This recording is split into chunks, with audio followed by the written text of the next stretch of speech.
Continúa la mañana, así como continúa el Noti, y también cómo continuamos con una nueva entrevista. Tenemos el placer de poder estar entrevistando a Nélida, cuyo apellido probablemente pronuncie mal, así que le pido disculpas claramente de antemano. Bullhordinjan, doctora en Historia y Civilización, y es una de las integrantes de las instituciones armenias de la República Argentina. Hola Nélida, ¿cómo estás? Hola, buenos días. Sí, soy Nerida Bulgurjian. Se pronuncia así, más fácil Genial. de cómo se escribe. Bueno, Buenos días. buenos días. Bueno, hoy ciertamente se conmemoran 111 años del genocidio sufrido por el pueblo armenio. ¿Qué le podrías comentar a nuestros oyentes sobre, bueno, el genocidio justamente? Sí, bueno, es un genocidio de la centuria anterior, ¿no? 111 años ya. Sin embargo, es un genocidio negado por el Estado responsable hasta el día de hoy. Y digamos que la negación no es digamos, es parte constitutiva de todo genocidio. Es muy difícil que los estados responsables de genocidios, salvo el caso de la Shoah, que Alemania sí reconoció, en términos generales, los genocidios no son reconocidos por los estados responsables. En el caso del genocidio armenio, digamos, para algunos ha sido el primero, pero no es el primero, es el de los hereros. Tampoco es el último, porque cuando en el momento en que Hitler avanzó sobre Polonia, recordó, o sea, dijo, ¿quién recuerda hoy el genocidio de los armenios? O sea, esta cuestión de no, de impunidad que eh, digamos que caracteriza, una de sus características del genocidio armenio, que ocurrió a principios del siglo XX, de 1915 a 1923, es justamente la impunidad lo que abre la puerta de los otros genocidios del siglo XX y bueno, y en la actualidad también. Así que bueno, por eso es importante recordar.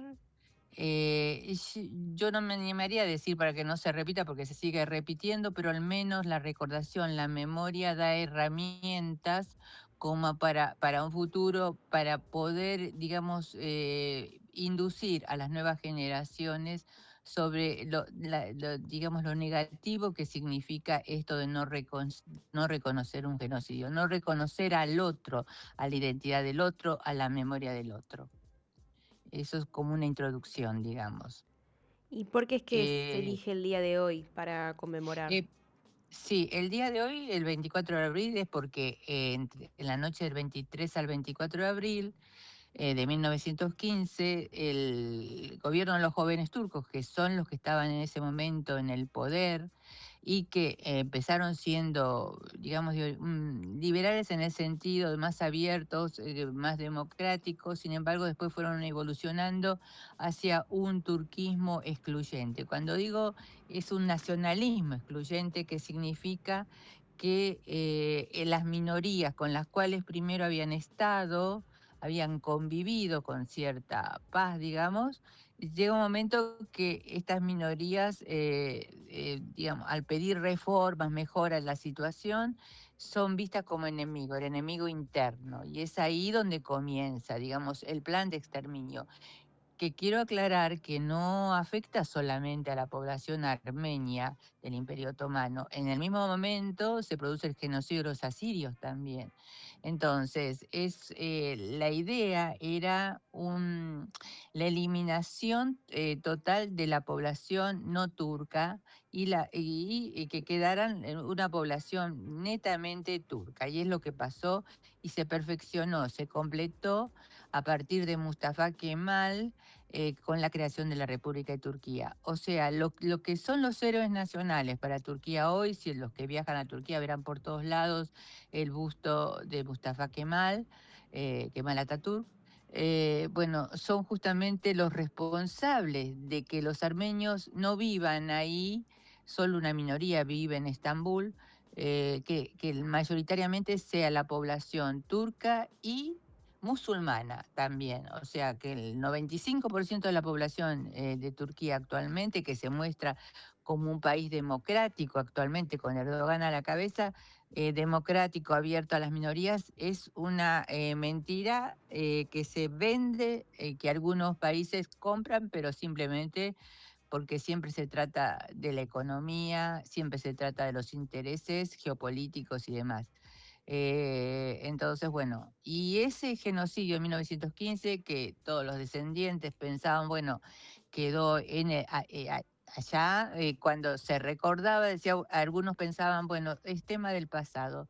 Y realmente en 2020, con la guerra entre Azerbaiyán, que es, como decir, prima hermana de Turquía, la guerra de Azerbaiyán contra la República de Nagorno-Karabaj, donde su población era mayoritariamente armenia, en esa guerra otra vez se produjo otra vez una limpieza étnica, porque hoy en ese territorio que origen armenio, o sea, lo que sería Artsaj, ya no hay población armenia.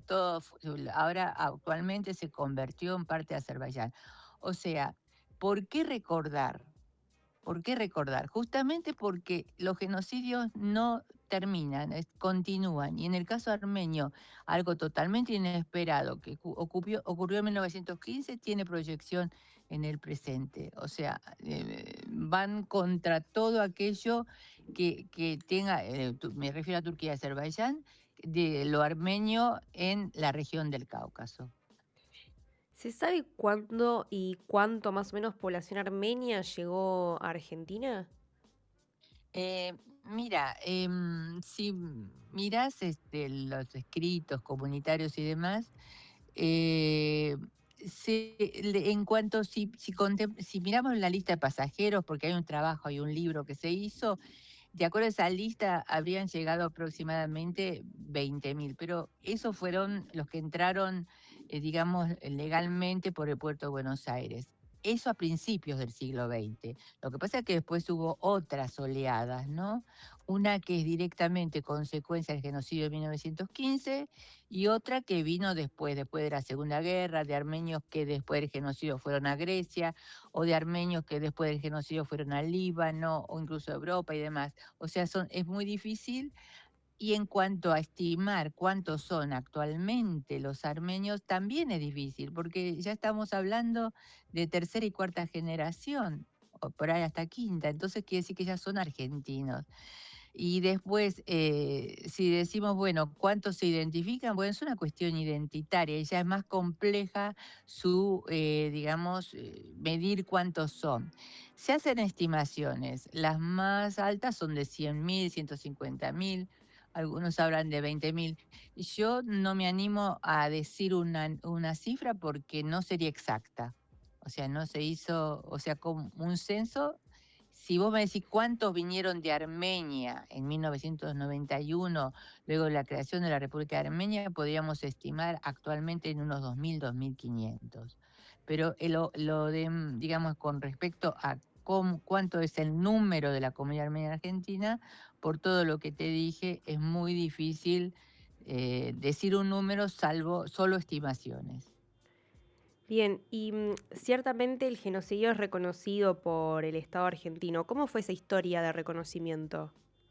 Bueno, en realidad debo decir que la comunidad armenia, en cuanto al tema del genocidio, su reconocimiento, primero recordación, siempre, más allá de que está muy alejada de los centros, digamos, importantes de la diáspora, como podría ser el caso de Francia. La comunidad armenia de Francia es muy importante numéricamente y activa, tiene participación activa en la vida política francesa, en Estados Unidos también.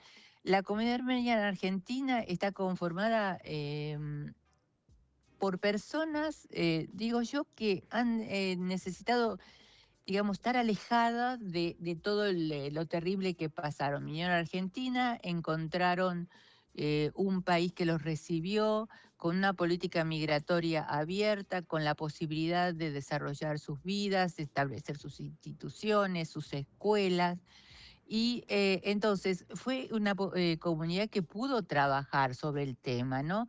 Primero la recordación, por ejemplo, la década del 30 era una recordación en el ámbito comunitario, interno, porque, claro, hasta la Shoah y la Convención de 1948, donde se reconoce este tipo de acciones como genocidio, los armenios pensaban que era algo que les había pasado a ellos, que les pertenecía a ellos, pero en realidad es un crimen de lesa humanidad que atañe a la humanidad en su conjunto. Y eso lo fueron aprendiendo a partir del 48 del 50. O sea, de estar de la conmemoración en el espacio privado pasó al espacio público y ahí vienen todos los reclamos. Y la primera marcha que se hizo fue en 1965, en el 50 aniversario. Esa marcha iba desde por Florida hasta la Plaza San Martín, donde se ponía una ofrenda floral. Entonces ahí vienen los reclamos, y un poco lo que vos decís, que tempranamente la comunidad armenia empezó ya en los 80. El presidente Alfonsín fue el primero, digamos, que vino a la comunidad armenia y dijo que el tema, lo que había ocurrido con los armenios era un genocidio. Incluso él hizo muchas acciones en favor del reconocimiento. Hubo una ley en la época de Menem, pero Menem la vetó, o sea que no permitió que esa ley pasara. Y recién en 2007 digamos, la ley de reconocimiento del genocidio armenio fue sancionada. Pero además yo quiero agregar una particularidad en cuanto al tema del reconocimiento del Estado argentino, porque la singularidad del caso, digamos, de los armenios de la Argentina es que sus tres poderes han reconocido el genocidio. Eso no ha pasado en otra parte del mundo. Muchos países han reconocido el genocidio. Europeos, de América, Estados Unidos, América del Sur. Pero la Argentina también logró, gracias a la Fundación Luis Ayrabedián, que el tema, elevó el tema del reclamo a un tribunal argentino, en ese momento era el juez Ollarvide, que dijo, luego de una investigación larga en archivos y demás, presentando materia y demás, que el caso armenio es un caso de genocidio. O sea, y eso quiero destacar, la singularidad de la Argentina. Y eso tiene que ver con nuestro país, con Argentina, que es un país comprometido con los derechos humanos, que digamos que tiene una política de derechos humanos a favor de, digamos, reconocimiento de estos crímenes de lesa humanidad, que tiene que ver con la imprescriptibilidad. ¿Cómo es que nace el IARA? Y ahora nace, digamos, un poco con el centenario del genocidio armenio, instituciones armenias de la República Argentina y ARA, ¿no? Con el centenario se empieza a trabajar, siempre se trabajaba para 24 de abril, todas las instituciones se reunían en el arzobispado para el tema de cómo encarar el acto, ¿no? Del 24 de abril, que ahí las instituciones trabajaban conjuntamente, ¿no? Pero a partir de ahí se vislumbró la posibilidad de crear una entidad que reuniera a todas las instituciones armenias y que su objetivo no fuera solo reunirse para conmemorar el 24 de abril, sino realizar acciones todo el año, sobre todo en su vínculo con Armenia y demás, acciones tendientes a digamos, a un trabajo comunitario y por supuesto que cada institución tiene su particularidad porque la comunidad armenia tiene instituciones muy importantes creadas prácticamente un poquito antes del genocidio y sobre todo después, muy activa y son instituciones que tienen ya casi 100 años algunas, pero cada una tiene su objetivo. Hay algunas que son políticas, otras de beneficencia y las escuelas, que puedo decir algo sobre las escuelas que me parece también una singularidad del caso argentino. Entonces, cada una tiene sus objetivos, pero aquí se unen con Yara, ya digo, con motivo de centenarios, de unos 10 años, 11. Entonces, este trabajo conjunto digamos, se reúnen al menos una vez por mes, claro, cuando es 24 horas mucho más, justamente para acordar determinadas acciones. Ese es el objetivo, pero cada institución mantiene su singularidad. Bueno, un poco sobre las Y acciones te quería preguntar, ¿cómo es que buscan o mediante qué acciones buscan transmitir la memoria y la denuncia al genocidio armenio? bueno, cada institución tiene su particularidad. Una de las, hacia el afuera, digamos, a la sociedad argentina, eh, mm, hay dos acciones que para mí son importantes. Yo pertenezco al ámbito académico, soy docente de la Universidad Nacional de 3 de Febrero. Entonces, para mi institución, además yo presido la Fundación Memoria y Genocidio Armenio, por eso estoy en Yara. El objetivo es transmitir a los jóvenes el tema del genocidio armenio, la violencia, los derechos humanos y demás.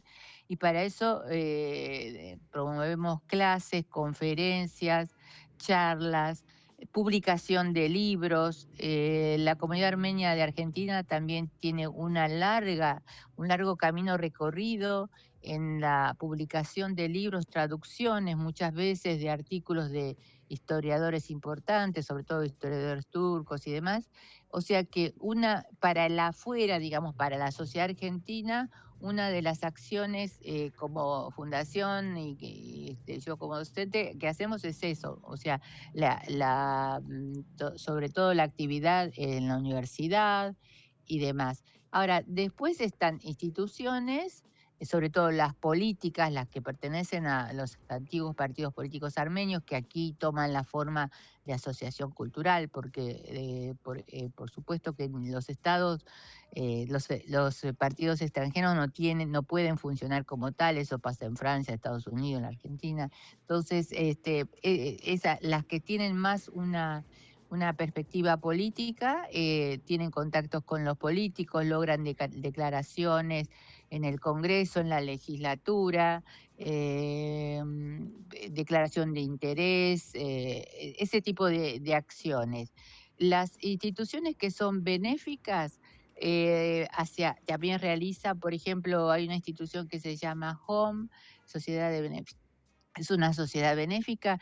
En este día justamente organiza la donación de sangre como digamos, como algo simbólico, digamos así, para los hospitales argentinos. O sea, cada institución de acuerdo a sus objetivos y sus intereses, realiza acciones diferentes. Ahora, después todas ellas se unen en una acción común, que la de hoy es la misa en la iglesia y después la marcha organizada por los jóvenes, sobre todo que ahí tienen una participación muy activa, que va desde la Facultad de Derecho a la Embajada de Turquía, ¿no?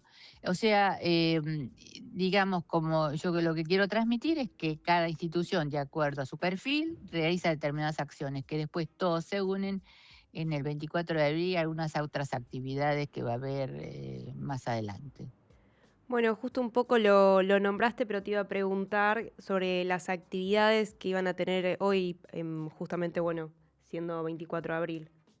Claro, es eso, justamente es eso, en la iglesia, viste, ahora ya están todos reunidos porque empezaba la misa a las 11 y con la participación de todos, incluso algunos políticos comprometieron. No estuve en la iglesia, no puedo decirte ahora quiénes están, pero fundamentalmente es la comunidad armenia, es en la iglesia. Y después la marcha, que va a ser a partir de las 19. Eso es lo de hoy, justamente. Bien, bueno, Nélida, muchísimas gracias por tu tiempo, por el espacio y por la nota. Te mandamos un saludo muy, muy grande de todo el equipo del Noti y de Punto Cero. Bueno, muchas gracias por interesarse en el tema. Buenos días. Mandamos, Saludos a la audiencia. Salud. Hasta luego. bueno, le mandamos un saludo a Nélida, que aquí estuvo, quien es doctora en Historia y Civilización, y es una de las integrantes de las instituciones armenias de la República Argentina, y hoy estuvimos charlando sobre hoy, que se conmemoran 111 años del genocidio sufrido por el pueblo armenio entre 1915 y 1923. Ahora vamos a escuchar un par de audios de también nuestros columnistas.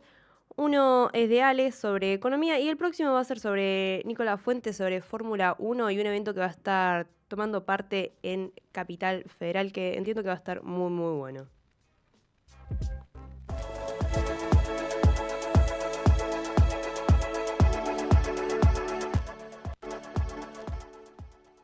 Muy buenos días a toda la oyentada del noticiero. Arrancamos este viernes con mate caliente, ojos entrecerrados y una economía argentina que sigue en promoción permanente, pero nunca en la parte que nos conviene. Primero, el Fondo Monetario Internacional y el eterno ya casi. Esta semana seguimos con el clásico argentino. Estamos a un pasito del acuerdo con el Fondo Monetario Internacional. Ese paso, por supuesto, es más largo que la fila del súper cuando hay 2x1 en papel higiénico. Dicen que llegan $1.000 millones, que no cambian la vida de nadie, pero alcanzan para sacar una foto sonriente y decir que hay apoyo internacional. Mientras tanto, el dólar oficial sigue tan quieto que parece la góndola de segunda unidad al 80%, pero sin el descuento. Y ya sabemos, cuando el dólar se queda quieto y los precios no, la economía empieza a renguear. Los mercados felices, pero con casco puesto. Los mercados tuvieron una semana de jacuzzi financiero. Bajó el riesgo país, subieron los bonos, el dólar financiero se relajó y el Merval cayó porque el petróleo se desplomó. Es decir, calma, pero con casco y chaleco reflectivo. Los mercados festejan el orden fiscal, pero la economía real se sigue preguntando, ¿y a mí cuándo me toca el 2x1? El famoso año verde, ¿lluvia de dólares o espejismo? Se instaló la idea de que este 2026 será un año verde, lleno de dólares del campo, la energía y la minería. Un eslogan precioso. El problema es que si el tipo de cambio se atrasa, esos dólares pueden terminar siendo como la promo del súper. Solo sirve si llegaste antes de que se agote. La economía se encarece en dólares, la competitividad se evapora y la actividad se frena. Pero bueno, siempre queda la esperanza de que la soja nos salve, otra vez. La parte que nunca aparece en los PowerPoints. Mientras los mercados sonríen, la vida cotidiana sigue en modo pausa. Según el EMAE, la actividad cayó un 2,6%. La confianza del consumidor está en el subsuelo.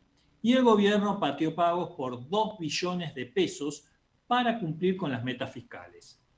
La recesión no es un error del programa, es parte del programa. El problema es que si se estira demasiado, no estabiliza nada, solo desgasta.